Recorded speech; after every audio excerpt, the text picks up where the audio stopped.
Hello students, कैसे हैं आप सब लोग। उम्मीद करती हूँ सब अच्छे होंगे और स्वस्थ होंगे। मैं Meena Rana ICT virtual class में आपका स्वागत करती हूँ। स्टूडेंट्स, हम पढ़ रहे हैं क्लास 8 की हिंदी बसंत पाठ्य पुस्तिका के भाग 3 से।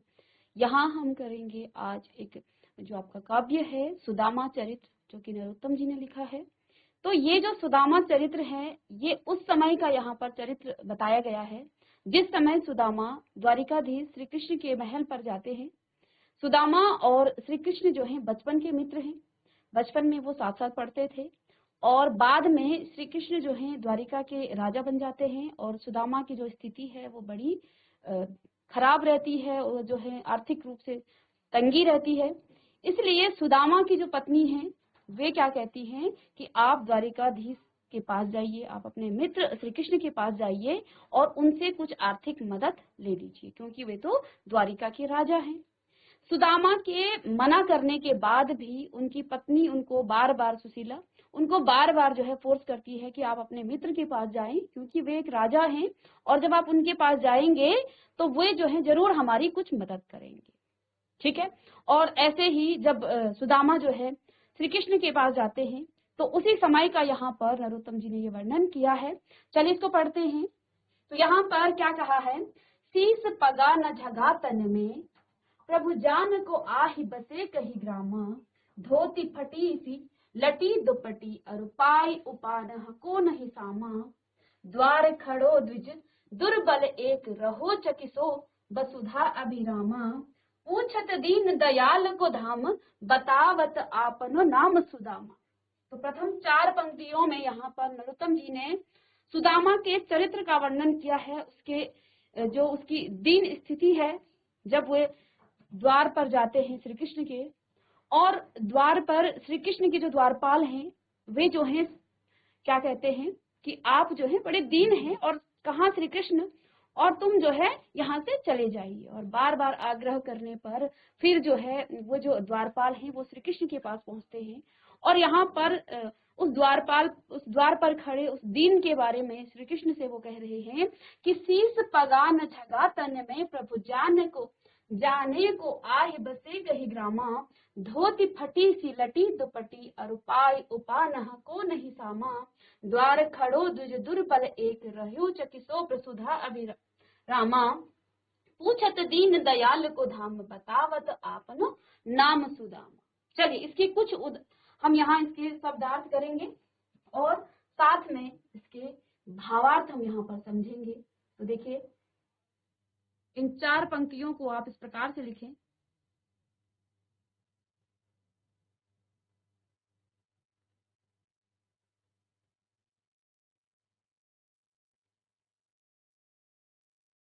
तो आप लिखेंगे कविता सुदामा चरित्र और यहाँ से आपने लिखना है शीस पगा न झगा डॉट डॉट करके, और यहाँ से आप लिखने आपनो नाम सुदामा। अब यहाँ पर कुछ शब्द आए हैं जैसे पगा। पगा का यहाँ पर अर्थ है, पगा का मतलब यहाँ पर किससे है, पगड़ी से है। फिर दूसरा आया है झगा। झगा का मतलब ढीला कुर्ता, और आही का मतलब है लटी यानी कि लटकना, दुपट्टी अंगोछा या गमछा जिसे कहा जाएगा, और उपानह का मतलब जूता, द्विज का मतलब ब्राह्मण, और चकिसों का मतलब चकित, और विस्मित जिसको कहते हैं चकिसों यानी कि विस्मित, और वसुधा पृथ्वी अभिरामा सुंदर। ठीक है। तो देखिए यहाँ शीस पगा न झगा तन में प्रभु जान को आहि बसे कही ग्रामा, धोती फटी सी लटी दुपटी अरु पाई उपानह को नहीं सामा, द्वार खड़ो दुज दुर्बल को एक रह्यो चकिसो वसुधा अभिरामा, पूछत दीन दयाल को धाम बतावत आपनो नाम सुदामा। तो जैसा कि मैंने आपको बताया श्री कृष्ण और सुदामा जी बचपन में एक साथ पढ़ते थे और वे गुरु के आश्रम में रहा करते थे। ठीक है। बाद में सुदामा जो है की स्थिति जो है बड़ी दुर्बल हो जाती है। वे जो है बड़े दीन और निर्धन जिसको कहते हैं एक ब्राह्मण थे, और श्री कृष्ण जो है द्वारिका के राजा बन जाते हैं। द्वारिकाधीश श्री कृष्ण जो है द्वारिका के राजा बन जाते हैं।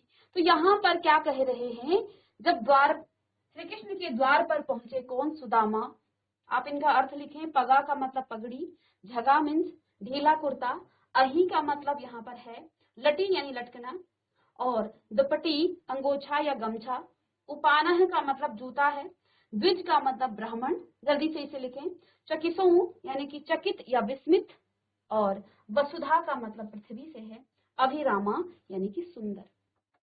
चलिए इसे जल्दी लिखें।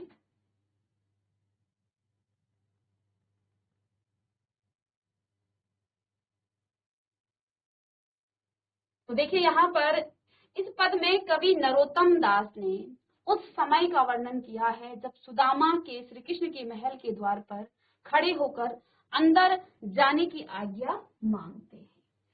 ठीक है, बार बार वो उन द्वारपालों से आग्रह करते हैं कि वे उन्हें श्री कृष्ण के दर्शन करा दें, श्री कृष्ण से मिला दें, लेकिन वो द्वारपाल उनको जो है उनकी हंसी उड़ाते हैं, क्योंकि यहाँ पर जो सुदामा है वो क्या कहते हैं कि मैं श्री कृष्ण का मित्र हूँ, बचपन का मित्र हूँ। तो वो सुदामा जी की हंसी उड़ाते हैं, उनका मजाक बनाते हैं कि कहाँ तुम दीनहीन ब्राह्मण और कहाँ श्री कृष्ण जो है द्वारिका के राजा, तो तुम ये जो है ये पागल ब्राह्मण है, इस प्रकार से जो है वो उनकी निंदा करते हैं। लेकिन बार बार आग्रह करने पर फिर वो द्वारपाल जो है डर कि कहीं ये बात सच हुई तो हमें जो है श्री कृष्ण फिर हमें छोड़ेंगे नहीं, इसलिए वे जो है कहाँ जाते हैं, सुदामा जी को कहते हैं कि तुम यहीं रहो, हम जो है श्री कृष्ण से पूछ करके आते हैं, वे आपसे मिलना चाहते हैं।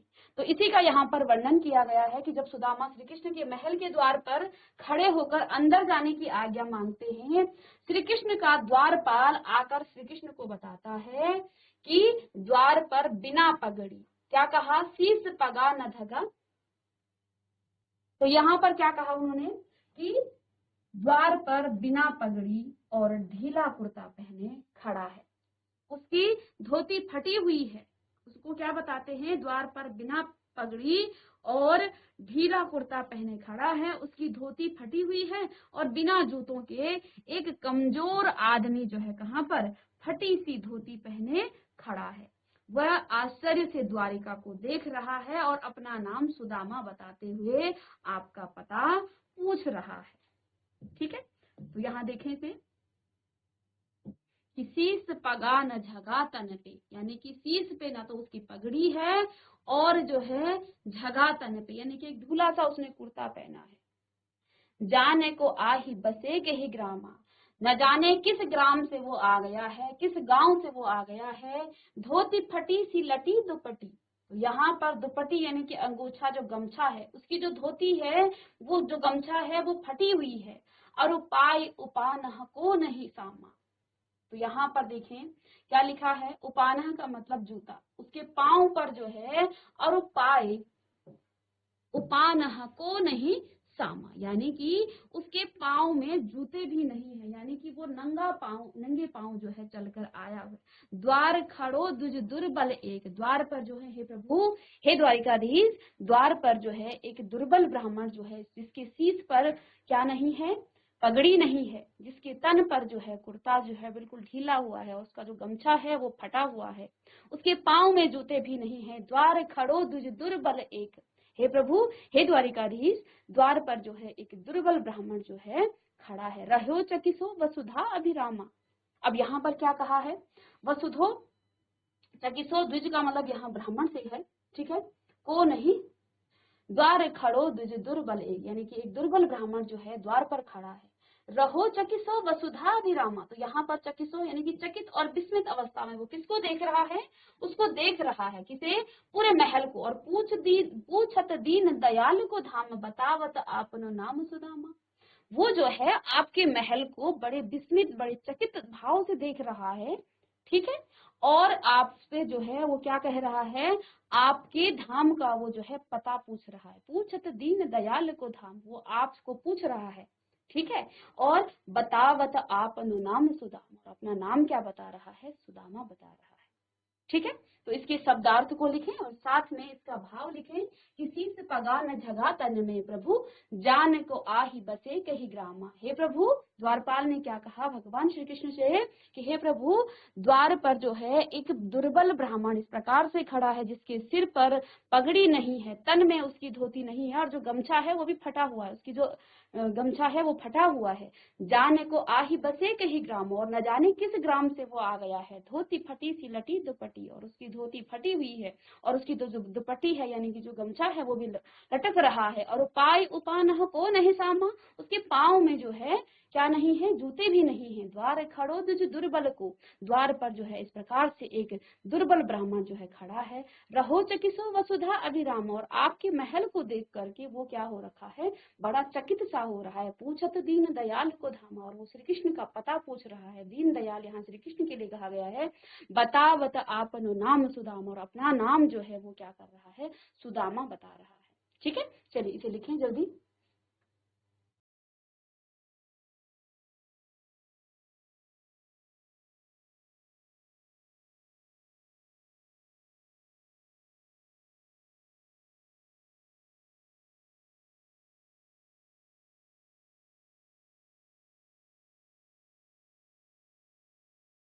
चलिए इसके अर्थ लिखिए।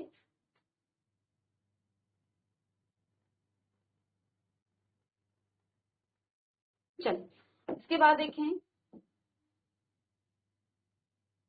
जब इस प्रकार से द्वारपाल जो है श्री कृष्ण को वो बताते हैं कि आपके द्वार पर जो है, द्वारिका के द्वार पर जो है एक दीन ब्राह्मण जिसकी बड़ी दीन दशा है, ना उसके सिर पर पगड़ी है, ना उसके तन पर जो है कपड़ा है, ना उसके तन पर जो है कोई कुर्ता है, ना उसके पैर में कोई जूते हैं, और इस प्रकार से जो है वो आपकी द्वारिका को निहार रहा है और अपना नाम, आपका वो पता पूछ रहा है। श्री कृष्ण का दीन दयाल यानी कि श्री कृष्ण का वो पता पूछ रहा है और अपना नाम जो है वो सुदामा बता रहा है। अब इतनी बात सुनकर जो है श्री कृष्ण जो है, जब ये सुनते हैं, आगे देखिए इन 4 पंक्तियों में क्या कह रहे हैं श्री कृष्ण कि ऐसे बेहाल विवा इन सो पग कंटक जाल लगे पुनि जोए, हाय महादुख पाई सखा तुम आय इते न किते दिन खोए। आगे कहा, देखी सुदाम की दीन दशा करुणा करके करुणा निधि रोए, पानी परात को हाथ छुयो नहीं नैनन के जल सो पग धोए। इस प्रकार से जब श्री कृष्ण ने सुना कि सुदामा की जो है, जब श्री कृष्ण ने द्वारपाल के मुख से सुना कि श्री सुदामा जो है बड़ी दीन स्थिति में उनके द्वार पर खड़े हैं, तो श्री कृष्ण अपने महल से जो है नंगे पांव अपने उस द्वार पर चले जाते हैं और वहां सुदामा की जो स्थिति को देख करके, उसकी दीन दुख जो स्थिति को देख करके जो है, अब जो है भगवान श्री कृष्ण क्या कह रहे हैं, ऐसे बेहाल विवाह इन सौ पग कंटक जाल लगे पुनि जोए, हाय महादुख पाए सखा तुम आय इते न किते दिन खोए। फिर आगे कहते हैं, देख सुदामा की दीन दशा करुणा करके करुणा निधि रोए, पानी परात को हाथ छुयो नहीं नैनन के जल सो पग धोए। तो देखें यहाँ श्री कृष्ण जो है, अब जब वो सुदामा से मिलते हैं और वो आपस में गले मिलते हैं, यहाँ पर आप जैसे कि आप बैक में देख रहे हैं, श्री कृष्ण और सुदामा जो है, कृष्ण जो है उनको अपने गले से लगाते हैं और पूरा महल जो है श्री कृष्ण को देखते हैं कि इतने बड़े राजा एक दीन ब्राह्मण के लिए नंगे पांव जो है वहां से स्वयं चल के उनको लेने आए हैं और बड़े प्यार से वो अपने मित्र को गले लगाते हैं। तो अब देखें आप क्या कहते हैं श्री कृष्ण, ऐसे बेहाल दीवार। अब कुछ अर्थ लिखिए, इसके अर्थ लिखेंगे यहाँ पर। तो बेहाल का मतलब यहाँ पर है आपका बुरी हालत, बुरे हालत। बिवाइन का मतलब पांव की एड़ी का जो फटना, क्योंकि वो पैदल चल के आए थे तो उनकी जो, क्योंकि बहुत दूर से आए हैं तो उनके पांव की जो एड़ियां हैं वो फट चुकी थी। पग का मतलब पैर से है। कंटक यानी कि कांटा उनके पैरों पर चुभा हुआ था। पुनि जोए यानी कि निकालना, जोए का मतलब ढूंढना। वो जो है उनके पांव से फिर जो है क्या कर रहे थे, उन कांटों को निकाल रहे थे। महादुख का यानी कि गहरा दुख और कष्ट जो है भगवान श्री कृष्ण को अपनी सखा, अपने मित्र सुदामा की स्थिति को देखकर हुआ। पायो यानी कि सहन करना, तुमने जो है कितना दुख जो है सहन किया है। सखा मित्र हो गया, इते यहाँ किते यानी कि कितने, खोए यानी कि खराब या व्यर्थ या गवाए, और करुणा यानी कि दया, करुणा निधि यानी कि दयावान श्री कृष्ण जो है परात थाली की तरह का जो है पीतल का जो है बर्तन होता है, धातु से बना हुआ, एक बड़ा सा और गहरा होता है, जिसमें पैर जो है धोए जाते हैं। ठीक है, तो इन अर्थों को लिखें। और यहाँ पर क्या लिखा है, ऐसे बेहाल विवाह इन सो, पग कंटक जाल लगे पुनि जोए, हाय महादुख पाय सखा तुम, आई इते न किते दिन खोए, देखी सुदामा की दीन दशा, करुणा करके करुणा निधि रोए, पानी परात की हाथ छुयो नहीं, नैनन के जल सो पग हुई। अब देखिए यहाँ पर द्वारपाल से जो है सुदामा के आने की बात सुनते ही श्री कृष्ण स्वयं जो है किसको लेने, सुदामा को लेने कहाँ चले गए, द्वार पर चले गए। ठीक है, पहले इसके अर्थ लिखें। और यहाँ पर क्या कहते हैं, सुदामा के पैरों के छाले और चुभे कांटे को देखकर श्री कृष्ण को जो है बड़ा दुख होता है और वे कांटों को चुन चुन कर निकालते हैं। श्री कृष्ण कहते हैं कि हे मित्र, तुमने बड़े दुखों से जीवन बिताया है, तुम इतने दिनों में मुझसे मिलने क्यों नहीं आए। सुदामा की दयनीय दशा देखकर श्री कृष्ण की आंखों से आंसू बह पड़ते हैं और पानी की परात को छुए बिना ही अपने आंसुओं से जो है श्री सुदामा क्या करते हैं कि पैरों को वो धोते हैं। ठीक है, तो देखिए यहाँ पर आप देखें इसको क्या कहा कि ऐसे बेहाल विवाह न सो।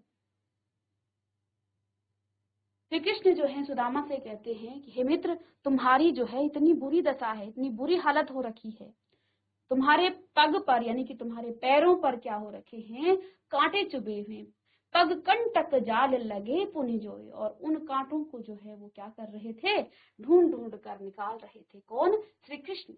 तो जब वो द्वार पर जाते हैं श्री कृष्ण और उनके पीछे पीछे से उनकी सभी रानियां भी उनके पीछे आती हैं और बड़े जो हैं वो भी जो है बड़े आश्चर्य से देखती हैं सुदामा को कि ये ऐसा जो है विचित्र प्राणी कौन है, इतना निर्धन और जो है गरीब ब्राह्मण को देखकर श्री कृष्ण जो है, जो कि पूरी द्वारिका के राजा हैं, और इसको देख करके श्री कृष्ण भी जो है नंगे पांव वहां से दौड़ आते हैं। उसके बाद उनको गले लगाते हैं, उसके बाद वो जो है महल में बड़े आदर सत्कार के साथ सुदामा जी को लेके आते हैं। और यहाँ पर सुदामा जी के मन में जो है एक प्रकार से जो है ये भाव आ रहा है कि कहाँ इतना बड़ा राजा और कहाँ में एक दीन ब्राह्मण। ठीक है, लेकिन श्री कृष्ण जो है यहाँ बड़े और छोटे को नहीं देखते हैं, वे जो है मित्र धर्म को यहाँ निभा रहे हैं। और उन्होंने यहाँ पर जो ये सुदामा चरित्र है, मित्रता को बड़े ही सुंदर तरीके से उन्होंने यहाँ पर निभाया है कि मित्रता की जो क्या परिभाषा है वो श्री कृष्ण हमें यहाँ पर बताते हैं। तो इतने बड़े राजा होने के बाद भी वे उस निर्धन और गरीब ब्राह्मण के, क्योंकि अक्सर जो आज की जो हमारा समाज है, यहाँ पर हम 2 पैसे आने के बाद सबको भूल जाते हैं। यहाँ तक कि समाज ऐसा हो गया है कि अपने माँ बाप, अपने पेरेंट्स को भी हम भूल जाते हैं।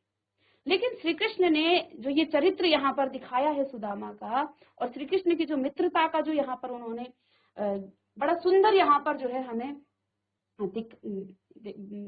सीखने को भी मिलता है कि मित्रता की क्या परिभाषा होती है। ठीक है, तो श्री कृष्ण जब उनको अंदर लेके जाते हैं और उनके पैरों पर जो है जो कांटे चुभे हैं उनको ढूंढ ढूंढ कर वो निकालते हैं। हाय महादुख पाई सखा तुम, आई इते न किते दिन खोई। तो कृष्ण क्या कहते हैं कि हे मित्र, हे सखा, तुमने जो है बहुत ही बड़ा जो है बहुत गहरा दुख तुमने पाया है। तुम आई इते न किते दिन खोई, तुमने इतने दिन कहाँ गवा दिए, जब तुम्हें इतना दुख था तो तुम इधर क्यों नहीं आई।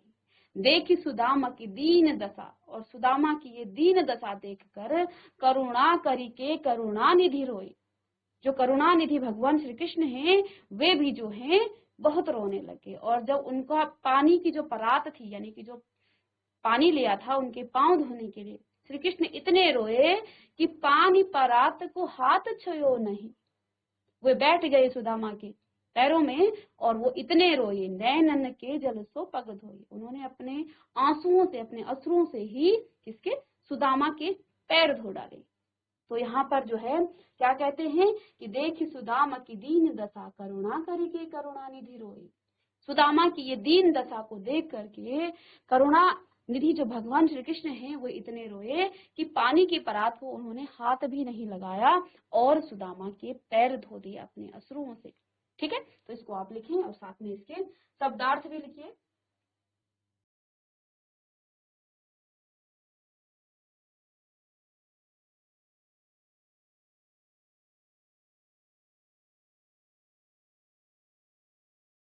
चलिए, तो ये आपने लिख लिया। तो यहाँ पर श्री कृष्ण जो है जब सुदामा जी को अपने द्वार में ले गए, अपने महल में ले गए चले गए, तो उसके बाद जो है वो सुदामा के पैरों पर जो कांटे थे उनको निकालते हैं और उन कांटों को देख करके जो है वो बड़े दुखित होते हैं, बड़े द्रवित उनका जो है मन हो जाता है और वे जो हैं सुदामा से कहते हैं कि तुम इतने दिन से कहाँ थे, क्यों तुम यहाँ नहीं आए। देख सुदामा की दीन दशा करुणा करिके करुणा निधि रोई। और सुदामा की ये दीन दशा देख करके भगवान श्री कृष्ण जो है बड़े इतना रोए कि पानी की परात को उन्होंने छुए बिना ही सुदामा के पैर जो है धो डाले।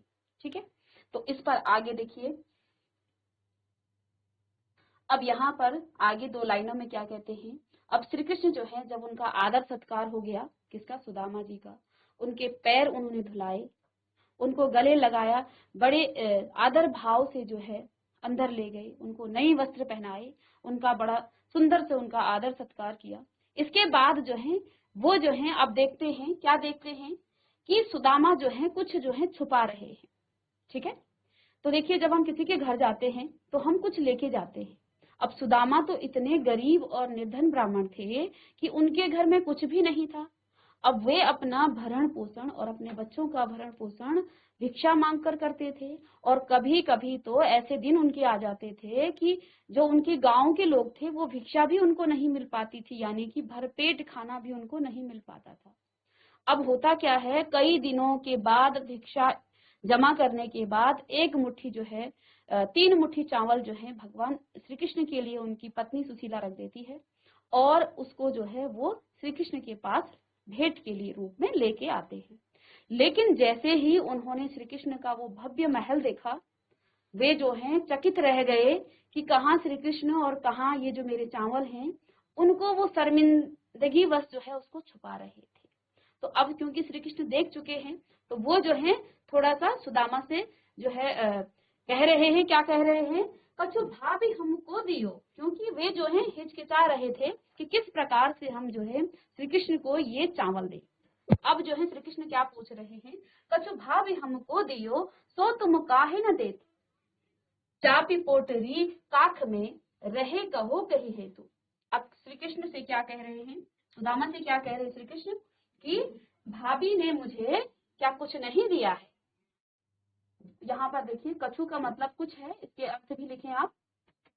कछु यानी कि कुछ, काहे यानी क्यों, देत यानी कि देते हो, चापी यानी कि छिपा कर, पोटरी यानी कि पोटली, काख यानी कि बगल में, और केही यानी कि किस, और हेतु मतलब कारण। तो सभी अर्थ लिखे यहाँ पर। तो क्या कहा यहाँ पर श्री कृष्ण ने आगे, कछु भाभी हमको दियो, कछु भाभी हमको को दियो तो तुम काहे न दे, चापी पोटरी काख में रहे कहो कही हेतु।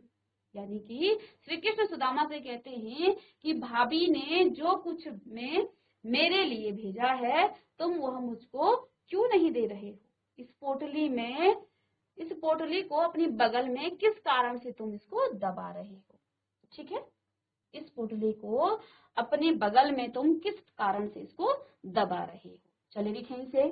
तो जब सुदामा जी का आदर सत्कार हो जाता है, उनके चरण धुलाए जाते हैं, नए वस्त्र उनको पहनाए जाते हैं, तो जब वस्त्र पहना रहे होते हैं तो उस समय श्री कृष्ण देख लेते हैं कि सुदामा जो है अपने बगल में कुछ छिपा रहे हैं और वे जो हैं वो देने के लिए हिचकिचा रहे हैं, क्योंकि जो पोटली उनके पास थी वो भी मैली थी और सुदामा जो है बड़े यहाँ पर जो है उनको शर्मिंदगी महसूस हो रही थी कि मैं किस प्रकार से इतने बड़े राजा को जो है ये चावल की जो है उनको तंदुल दे दूं। तो अब जो है श्री कृष्ण ने स्वयं ही कह दिया कि क्या मुझे भाभी ने कुछ भेजा नहीं है, और भेजा है तो तुम जो है पोटली में क्या छुपा रहे हो। तुम अपनी बगल में इसे किस कारण से इसे छुपा रहे हो। यद्यपि श्री कृष्ण सब जानते थे, लेकिन जान करके वो जो है सुदामा से ये प्रश्न पूछ रहे हैं ताकि वो उन्हें दे दे। ठीक है ना। अब यहाँ सुदामा की जो मन स्थिति थी उसका भी श्री कृष्ण को पता था कि सुदामा किस कारण जो है उन्हें ये चावल नहीं दे रहे हैं, लेकिन फिर भी यहाँ पर क्योंकि वे जो है अपने मित्र को जो है नीचा नहीं दिखाना चाहते थे, वे जो है अपने मित्र को शर्मिंदगी महसूस नहीं होने देना चाहते थे, इसलिए वो क्या कहते हैं कि कछु भाभी हमको दियो सो तुम काहे न देत, चापी पोटरी काख में रहे कहो कही हेतु। तुम्हारी जो पोटरी है जो तुमने अपने बगल में छुपा कर रखी है, दबा कर रखी है, वह तुम मुझे किस कारणवश नहीं दे रहे हो। तो लिखे इसके अर्थ लिखे। कछु का मतलब कुछ से है, काहे क्यों, देत यानी कि देते हो, चापी यानी कि छुपाकर, पोटरी यानी कि पोटली, और काख का मतलब बगल में, केही यानी कि किस, और हेतु यानी कि कारण। ठीक है, चलिए इसे लिखें जल्दी।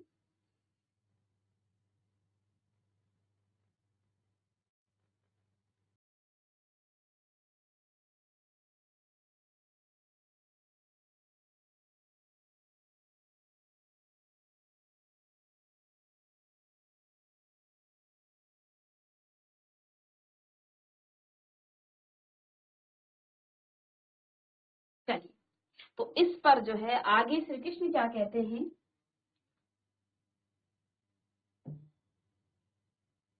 आगे चना गुरु मात दईत लई तुम चाबी हमें नहीं दीने, श्याम कहो मुस्काई सुदाम सो चोरी की बान में हो जो प्रवीणे, पोटरी काख में चापी रहे तुम खोलत नाही सुधारस भीने, पाछली बानी अजो न तजो तुम ते सही भाभी के तंदुल कीन्हे। तो अब जो है आगे जब श्री कृष्ण ने इतना कहा, क्योंकि उन्होंने सुदामा को देख लिया कि वे जो है अपनी बगल में कुछ छिपा रहे हैं, तो आगे क्या कहते हैं, आगे चना गुरु मात दईते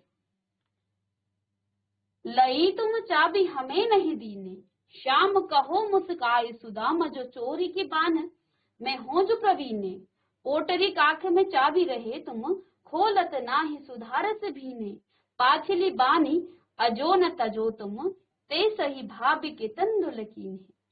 अब बचपन में जब क्योंकि श्री कृष्ण और सुदामा जो हैं साथ साथ पढ़ते थे और गुरु जो माता थी वो उनको चने दिया करती थी, तो उस समय सुदामा जो है चोरी चोरी जो है किसके, श्री कृष्ण के बदले के चने भी जो है खा लेते हैं। ठीक है, अब श्री कृष्ण जो है उनको थोड़ा सा मजाक में ये कह रहे हैं, ये समझिए कि श्री कृष्ण जो है उनसे वो चावल लेना चाह रहे हैं।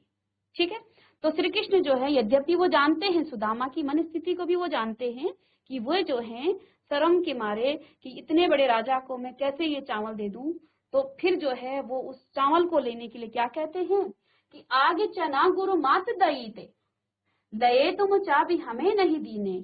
बचपन में जब गुरु माता ने हमें जो है हम दोनों को चने चबाने के लिए दिए थे, तुमने वो चने मुझे नहीं दिए थे।